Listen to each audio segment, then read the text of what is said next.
تخيلوا نشوف برشلونة وريال مدريد بالبصرة. لا تنسون اللايك والاشتراك، ويلا خلينا نبدأ. كلنا جاي نشوف التطورات اللي جاية تصير بالكرة العراقية وبالدوري العراقي عموما. خلونا نبدأ بالملاعب المميزة، حيث الكل فريق ملعب مخصص به وبحدث التقنيات، مو مثل قبل كل 3 فرق بملعب واحد. شفنا تطور ملحوظ بافتتاحية الدوري العراقي من ناحية التنظيم وحضور الجماهير الحاشدة.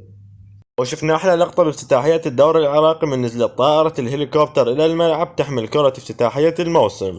من الأخبار الحلوة اللي صارت، الاتحاد العراقي فتح مقر للليغا الدوري الأسباني ببغداد بالعراق.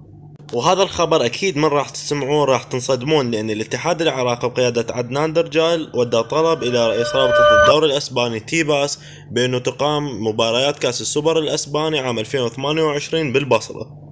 شنو رأيكم إذا رئيس رابطة الدوري الأسباني قبل بهذا الطلب؟ لا تنسون كتبوا لي بالتعليقات أنتم يا فريق تشجعوه بالدوري العراقي.